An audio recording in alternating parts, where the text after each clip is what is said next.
कई लोग कहते हैं महाराज जी, जिस रुद्राक्ष को हम पहनते हैं उस रुद्राक्ष को कहाँ नहीं पहनकर जाना चाहिए। 5 स्थान बताएं जहां रुद्राक्ष पहनकर नहीं जाया जाता। कितने स्थान है? 5। और रुद्राक्ष को 5 स्थान पर पहनकर नहीं जाते, पर रुद्राक्ष के लिए वर्णन किया गया है कि रुद्राक्ष कब कब उतार कर उसको वापिस अभिमंत्रित करना चाहिए। 5 जगह पहनकर नहीं जाना चाहिए और रुद्राक्ष को अभिमंत्रित करना मतलब सीधा अमावस्या के दिन, पूर्णिमा के दिन, शिवरात्रि के दिन, श्रावण महीने के सोमवार को, प्रदोष के दिन, ये दिन आपके शरीर में जहां पर भी रुद्राक्ष है, आपके गले में अगर आप रुद्राक्ष पहने हो, आपके हस्त कमल में आप रुद्राक्ष पहने हो, आपने अपने पास में कहीं रुद्राक्ष रख रखा है, तो उस रुद्राक्ष को अमावस्या, पूर्णिमा, शिवरात्रि या श्रावण का सोमवार या प्रदोष आदि, इस दिन उस रुद्राक्ष को एक बार दूध में धोने के बाद उसमें थोड़ा सा सरसों का तेल अवश्य लगाना चाहिए। क्या होगा उससे? उससे होगा क्या? शिव महापुराण की कथा कहती है, महाराज रुद्राक्ष को दूध में धोने के बाद, स्नान कराने के बाद जल से स्नान कराया, थोड़ा सा सरसों का तेल लगा दिया। महाराज क्या मिलता है उससे?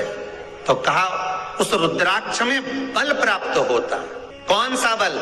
जो शरीर के अंदर बीमारियां बढ़ती हैं, उस बीमारी को वो रुद्राक्ष धीरे धीरे समाप्त करना प्रारंभ कर देता है। पर एक और चीज याद रखना, जिस रुद्राक्ष के पानी को आप बीमारी के समय पर गलाकर पीते हो, उसमें सरसों का तेल नहीं लगाना, उसमें सरसों का तेल नहीं लगाना है। उसको तो आप केवल स्नान कराओ दूध से, जल से, और फिर उसको गला दीजिए, उसका पानी आप पीना चालू कर दीजिए। जिसको बड़ी बीमारी होती है उसके लिए कल कथा में वर्णन किया रुद्राक्ष के जल। फिर रुद्राक्ष का जल पिया जाता है शरीर के अंदर से रोग को, बीमारी को हटाने के, रोग बीमारी को समाप्त कर। तब 5 स्थान बता दिए, 5 जगह बता दी, 5 स्थान निश्चित कर दिए जहां पर रुद्राक्ष को पहनकर नहीं जाना। पहला, किसी की मृत्यु वाली जगह पर। दूसरा, जहां पर बच्चे का जन्म हुआ, मृत्यु आदि जगह पर सूतक लगती है, जहां बच्चे का जन्म लेता है वहां सावड़ लगती है। मतलब जीव जाने के बाद दुख का सूतक होता है, और बच्चा जब जन्म लेता है तो सुख की सावड़ रहती है। सुख की 2 स्थान। तृतीय स्थान, तीसरा स्थान दिया जहां पर वैश्यावृत्ति होती हो या महाराज मदिरा का पान होता हो, उस स्थान पर रुद्राक्ष को नहीं ले जाया जाता। चौथा स्थान रुद्राक्ष के लिए कहा गया, जिस स्थान पर आपको ज्ञात नहीं है और आपको लगता है कि ये स्थान अज्ञात है, यहाँ पर कई जगह पर कुछ जीवों की हत्या हुई है या किसी जीव को नष्ट किया गया है, उस स्थान पर रुद्राक्ष को नहीं ले जाना चाहिए। 5वां, महाराज आपके रुद्राक्ष का जहां अपमान हो रहा है, अपमान से समझ में आ रही है ना आपको बात? ये काय को ढोंग प्रपंच में पढ़ा है, कौन ने कहा इतने रुद्राक्ष धारण कर ले? कौन ने कहा है? क्यों ढोंग प्रपंच में पढ़ा है? अगर हम रुद्राक्ष गले में पहन लेते और नारी का रजस्वला धर्म आ जाता है, रजो धर्म का समय आ जाता है, वो रुद्राक्ष हम गले में धारण कर कर रखते हैं, तो वो रुद्राक्ष क्या वो बेकार हो जाता है? पहले एक बात बहुत अच्छे से समझ में, आप सन्यासी हो, जम के बोलो जरा, आप तपस्वी हो, आप साधक हो, आप उपासक हो, या आप बैरागी हो, आप एक गृहस्थी हो, घर में रहने वाली माँ गोदी में रखा हुआ बालक अगर गंदगी भी कर दे, पूरे कपड़े को भी बिगाड़ दे, तो माँ बच्चे का कपड़ा बदल देती है, और बदल कर माँ को ये जरूरी नहीं है कि उसको साड़ी बदलना, उसको कपड़े बदलना या उसको फिर नहाना।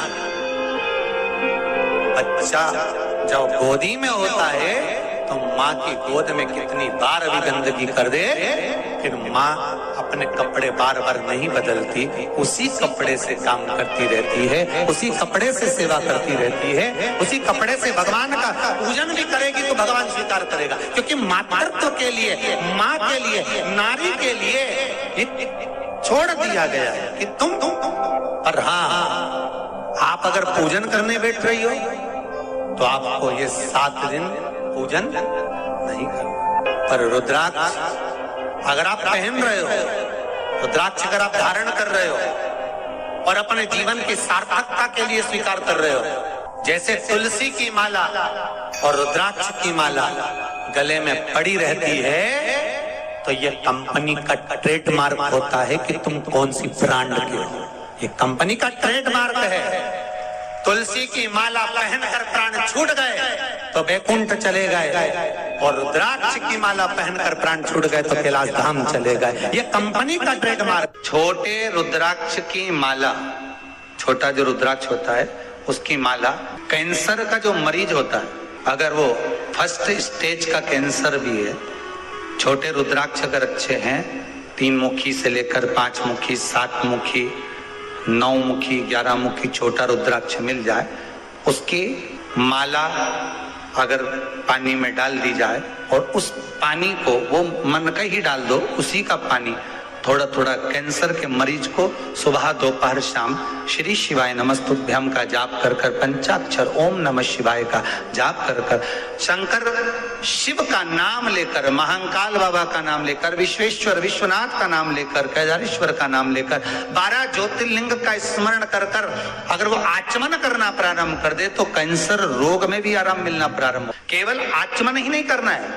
अगर स्त्री है तो अपने उल्टे हाथ पर भी उस मनके की माला को लपेट सकती है। पुरुष है अपने राइट हैंड में उस माला को, अगर कैंसर से पीड़ित व्यक्ति है, रोग से बहुत पीड़ित व्यक्ति, उसको बल मिलता है, उसको पावर मिलता है, उसको एक एनर्जी, उसको एक तेज मिलता है रोग से लड़ने का। कई लोग कहते हैं महाराज जी रुद्राक्ष को सिद्ध कैसे करना चाहिए, तो शिव महापुराण में एक ही उपाय लिखा है, 108 बेलपत्र पर शंकर का नाम लिखकर समर्पित कर दो, या लाल चंदन चढ़ाकर समर्पित कर दो रुद्राक्ष के ऊपर, या उस रुद्राक्ष को आप अभिषेक में समर्पित कर, या उस रुद्राक्ष को सरसों के तेल में रखकर उसको फिर समर्पित शिव जी को कर। रुद्राक्ष को निकाला, शंकर जी के ऊपर रखा, शिव जी के चरणों में रखा, अभिषेक किया, उसको धारण किया। सिद्ध कैसे करना है, तो शिव महापुराण की कथा में एक संवाद बड़ा सुंदर लिखा कि रुद्राक्ष अपने आप में सिद्ध है।